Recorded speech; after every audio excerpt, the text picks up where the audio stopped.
So far, in the previous two presentations, I described the way that we identify the opportunities for product in the market, and then to do a customer survey and do a customer need analysis. And once you worked out the customer need analysis, the next step in the product development process is the product specifications. So let's look at how we could design the specifications of a product. Specifications are the measurable details of what the product has to do. So the details of the characteristic of a product is called specifications. They are key design variables. So the important design variables, they have to be represented very clearly, unambiguously. For example, if you look at one of the previous examples that we looked at, the design of a suspension system for a bike. One of the requirements of customer is the suspension is easily installed. Suspension is easy to install. So you should be able to install it easily. And when you translate that requirement into specification, the specification would look like the average time to assemble the fork to the frame is less than 75 seconds. So it's a measurable quantity, 75 seconds. And it's not ambiguous, it is very clear. So it clearly says average time to assemble the fork to the frame is less than 75 seconds. So that is what is required when it comes to identifying specifications. You have to come up with certain measurable details. So this average time, which is measurable, we can quantify it, and all key design variables need to be listed under specifications. Now, in different books use different terms for these specifications. Some books you will find product requirements. In certain other books, you can find engineering characteristics. Whatever the term they use, specifications, the same purpose. So when it comes to specifying specifications, set specifications, we'll have to do it at least in two different stages of the product development process. Initially at the beginning, just after deciding the customer needs, and then after finalizing the concept, the later stage of the product development process, we'll have to tune up the specifications we assumed earlier in order to make them practically possible. So the initial values that we decide are called the target specifications. That is what we are going to look at right now. And then after refining through various analysis at a later stage of the development process, we could decide the final specification of the product. Now, for example, specifications of a refrigerator. On the left hand side, you can see several statements, and on the right hand side, associated values. So the specification has two different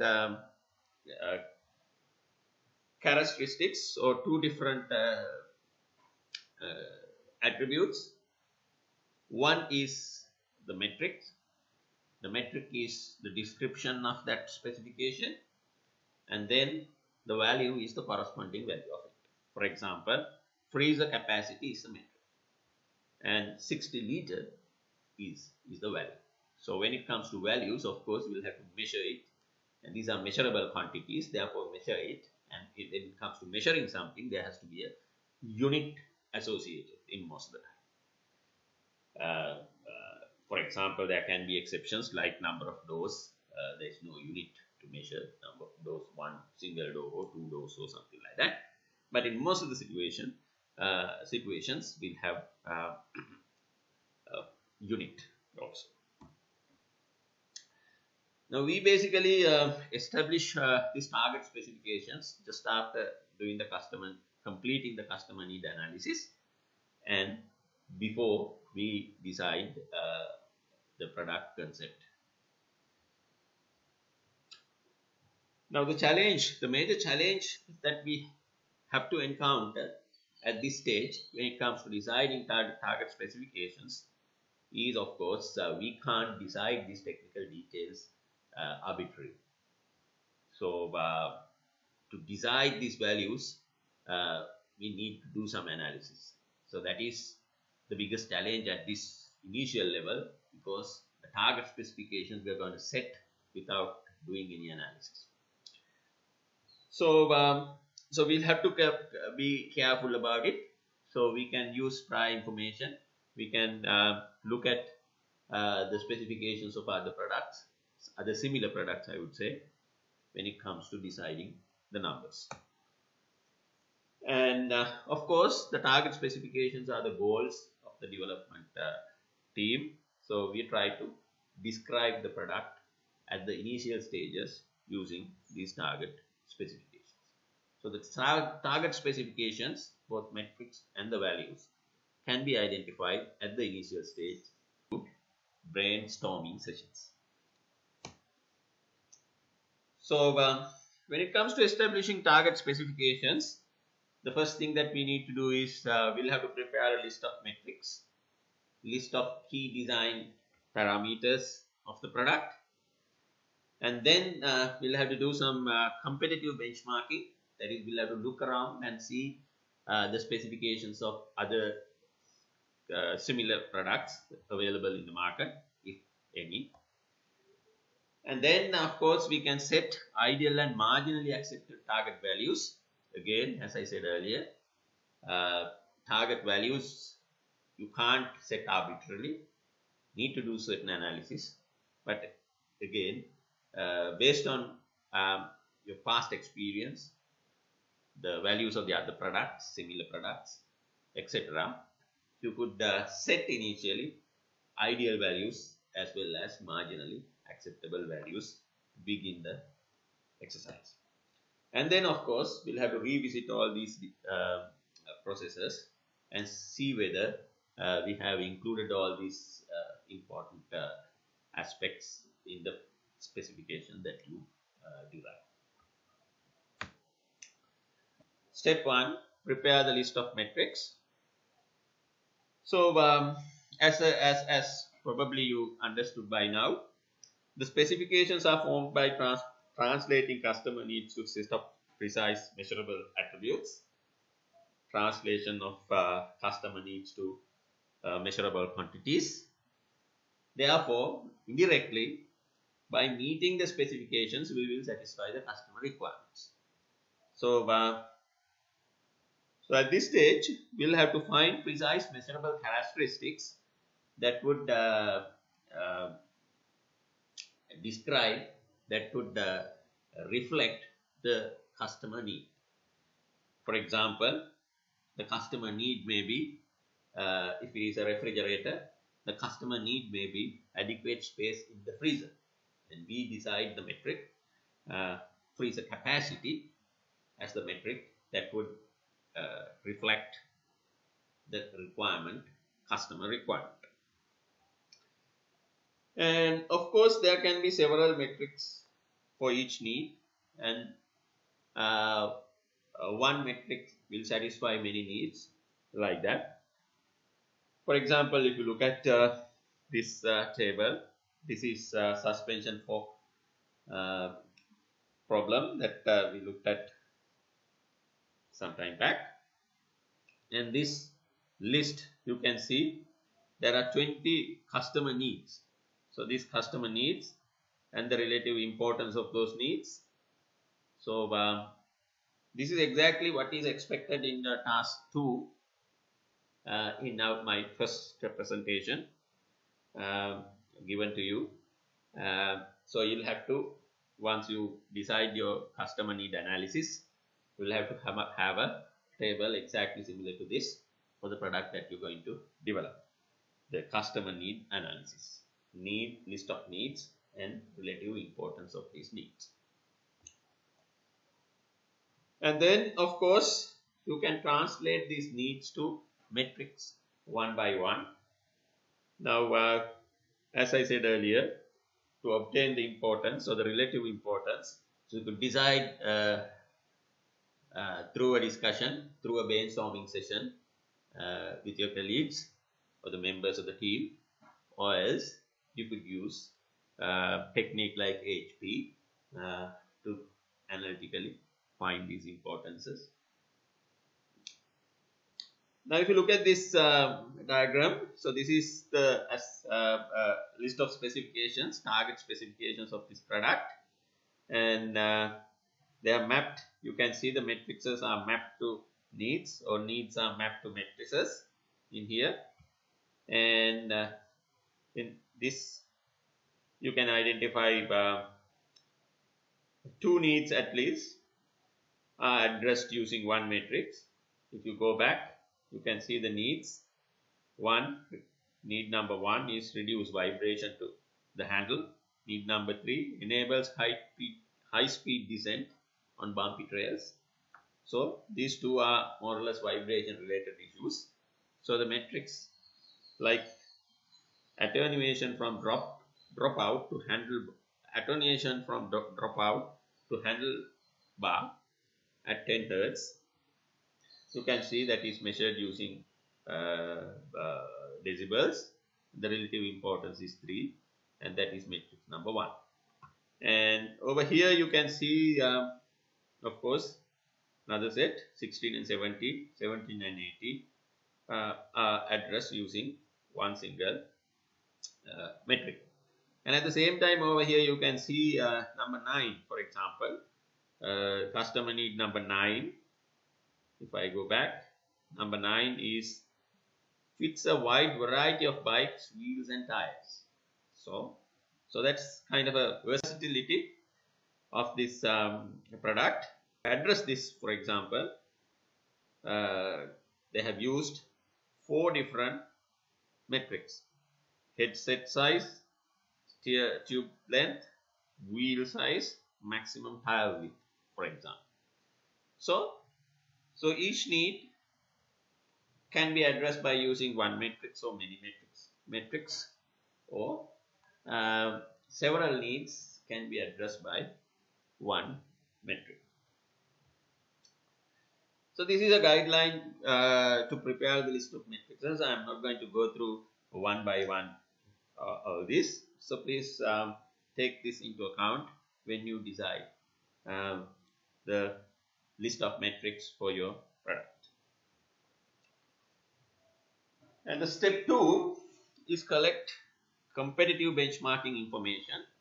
They have compared some popular brands available in the market, and matrices, each matrix that you consider, what are the values in the existing products. So that is more or less competitive benchmarking. That can be represented by using exact values, or to what extent they have addressed each and every metric can also be represented just like this.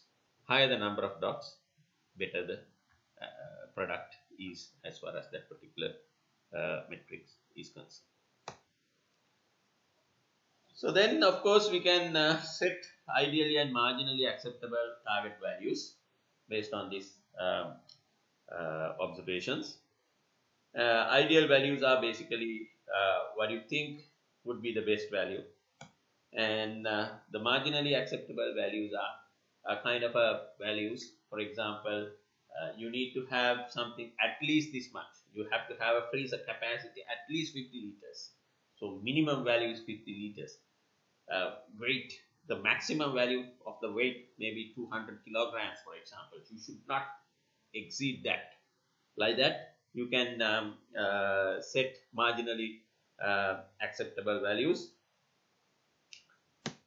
And of course, there are 5 ways of representing this. You can provide the lower bound, upper bound, and a range up between lower bound and the upper bound, and of course exact value, and sometimes set of discrete values, several choices that you could consider. If you look at this example, for instance, you can see this one. This is this attenuation from dropout to handle. The marginal value is given as at least 10 hertz. That means it has to be more than 10 hertz.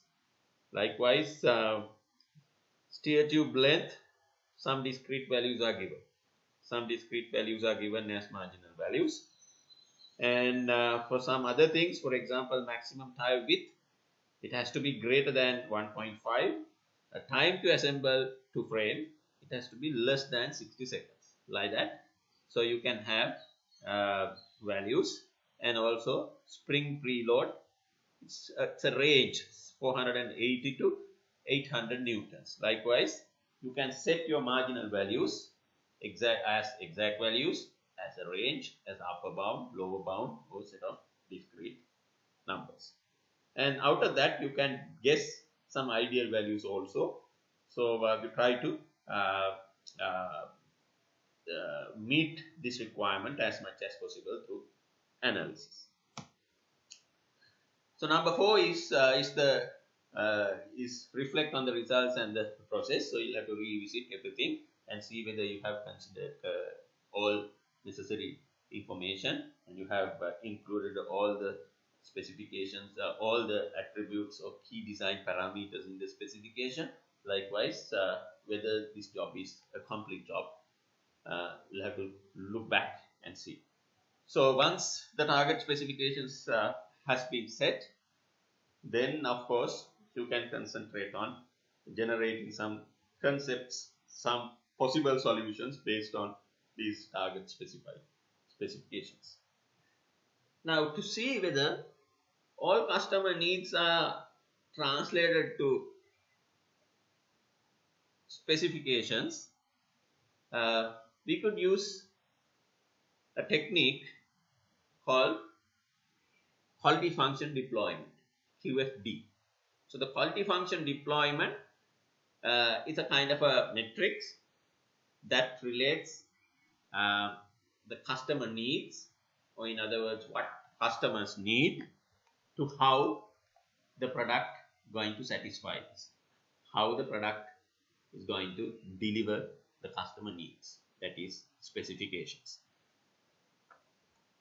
So QFD mostly simply a matrix look like this. One side you have customer needs, what the customers need, and the other one, other side you have the specifications or matrix, that is the characteristics of the product and how the product is going to deliver the customer needs. And this matrix is sometimes called need metric matrix. So this helps us to identify whether we have considered all customer needs in the specifications.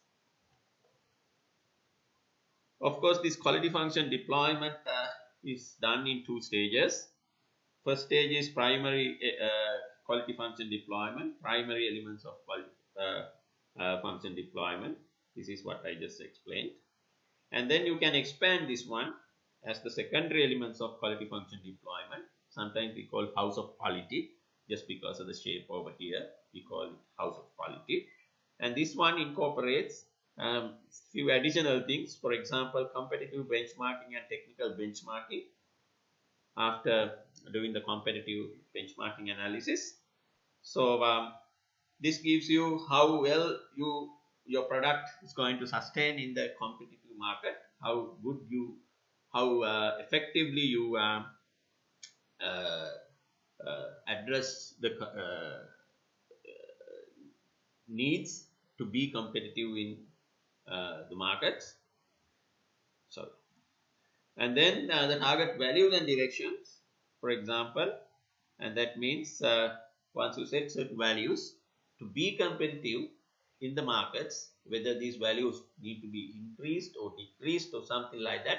So target value directions you could identify, and in addition to that, the interaction between two specifications would be identified in this interaction matrix. So that is some specifications, for example, weight. One customer need may be it has to be low weight. Another customer need may be it has to be low cost. But again, when it comes to specifications, then to make it lightweight, you will have to use expensive material. So then there is a kind of a compromise between use of reduction of weight and the cost of production. So likewise, these interactions between different specifications are addressed or highlighted in this interaction matrix, and by looking at these matrices you can decide in the end what kind of compromises that you need to do in order to arrive at the final solution. This is the needs matrix for the suspension fork design, for example, and these are the metrics and these are the needs, and these dots show how these needs are taken into consideration in the matrix. So I'll come back to this diagram again when it comes to concept development. We use this quality function development extensively when it comes to making different decisions in concept development. So this is the complete quality function deployment for learning station that we looked at in the previous presentation. So the quality function deployment will help us to make decisions about the product at different stages. So this will be very useful, as I said earlier, in the concept development. So I'll get back to this. I will come back to this during the discussion on concept development in about a week or two. So for the moment, just for your information, so these are the tools that are available to do product development in a more technical and methodical. So thank you very much.